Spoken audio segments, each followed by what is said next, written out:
Ladies and gentlemen, without any further introduction, I would like to have you give a nice warm welcome to Senator Dick Durbin. I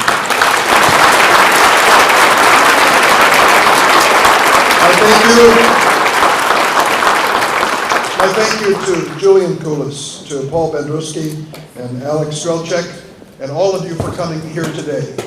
We are expecting momentarily a call from the U.S. Ambassador to Ukraine, Jeffrey Pyatt, and as soon as he calls, I will stop talking immediately so that he can tell us the latest report on what is happening, and then perhaps we can ask a few questions of him about, I'm sure there are many questions that are in this audience today. I just left a meeting of Lithuanian Americans celebrating the independence of Lithuania. It was an important meeting for me. It was an important meeting for me because my mother was born in Lithuania. I am a first-generation American. I am the son of an immigrant, and I am proud to serve in the United States Senate. That is my story. That is my family's story. That is America's story. Immigrants who've come from all over the world to this great nation and made it a better place. We are proud to be here. We are proud to be Americans. We pledge allegiance to the flag, but we have deep in our hearts a love for that country that was the country of our parents and our grandparents. And that is why we gathered today, because of your concern and my shared concern about the future of Ukraine. We know that there are many changes taking place there. We also know that there are threats to the future of Ukraine. And I'm hoping as soon as the ambassador calls, he can give us information, the most current information about what is happening. There is a new government in Ukraine. Yesterday, the Secretary of State, John Kerry, called me. We had a conversation about Ukraine. And I'm hoping that he will be able to travel there this week. We want Americans and European leaders to come to Kyiv. We want them to meet with the new government.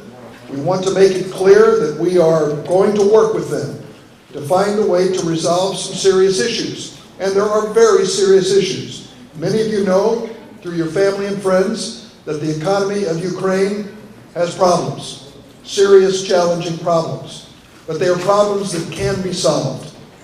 The International Monetary Fund is preparing a plan to help Ukraine recover from this current economic crisis. Friday, the Secretary of the Treasury, Jack Lew,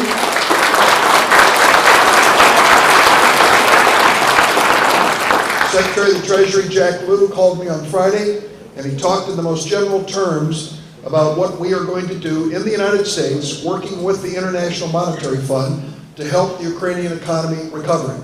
Now, there will be sacrifices and reforms that must be part of this. Some of them will be difficult, some will be unpopular. But our hope is at the end of the day, we will have a stable economy in Ukraine. As well, we want to make certain that it evolves into an election situation where there is a clear, peaceful transfer of power. Julian mentioned that I had helped over the years with Yulia Tymoshenko.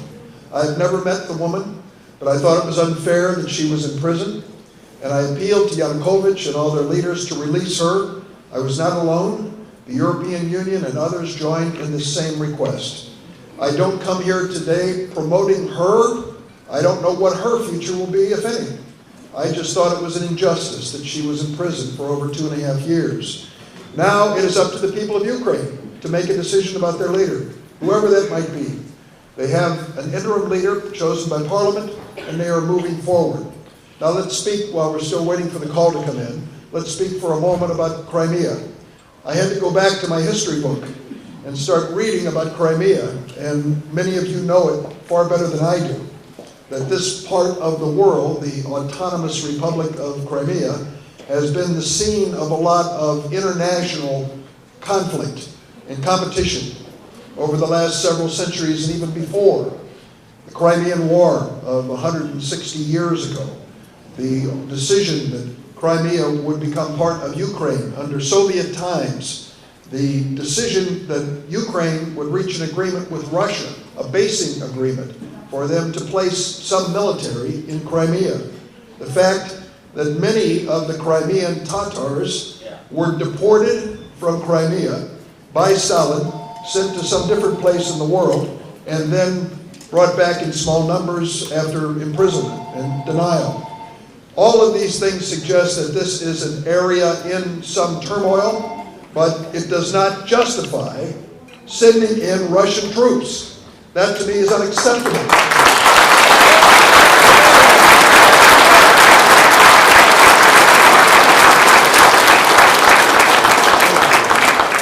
President Obama was in a direct conversation with Vladimir Putin for 90 minutes, an hour and a half, talking about Ukraine. And I asked John Kerry, how was that conversation? He said it was ominous, it was worrisome. There were no commitments made by Putin. He was expressing the fact that he needed to send in troops to protect those living in Crimea of Russian ancestry and Russian language and certain religious groups. And what the president made clear to Putin was this was unacceptable. It was unacceptable not just from the United States point of view, but unacceptable from the world's point of view. What we need to do is to work with the United Nations, although I am very realistic. The Russians are going to veto any effort by the Security Council to intervene, we know this. But we need to bring the world together in opposition to Russian aggression. And that has to be an effort led by the United States of America. I am hoping that Mr. Putin will come to his senses, but this man learned his diplomacy and finesse as head of the Soviet KGB. So I do not have great hopes that he is a man, some have called him a spiritual man. I have not said that myself. I view him much differently, of course, with my Lithuanian blood. In terms of the relationship between my mother's homeland and the Soviet Union. I also understand that he spent $50 billion in Sochi to present an image of Russia to the world. My belief is he has ruined the image of Sochi on the streets of Sebastopol. And we have to make it clear.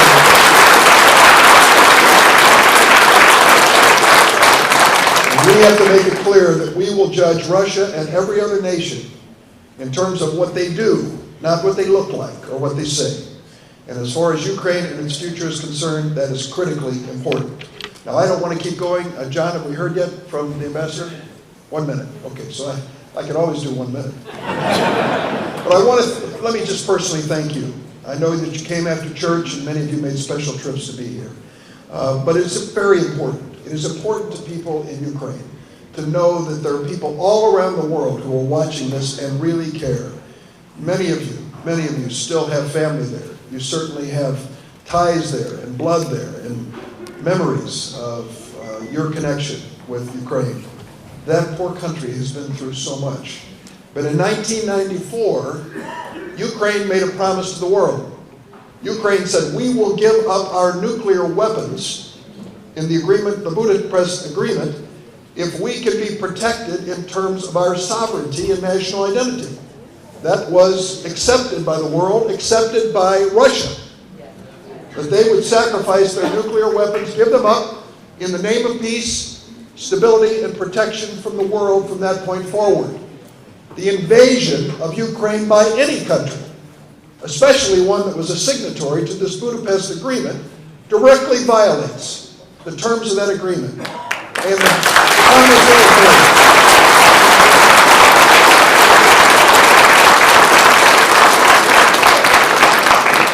I watched, and I'm sure you watched even more closely, what was happening in Maidan, I believe, Maidan, is that the proper pronunciation? Maidan Square. And there are a lot of allegations, and some may be true, some may not. I have no way of knowing. Of snipers, who sent the snipers, who paid for the snipers. The people died. We know that much. Some say 65, some say many more died as a result of the violence. This is a repetition of what many countries have been through. Even Ukraine was through not that long ago. I think the lesson of Yanukovych is a lesson that is learned over and over again.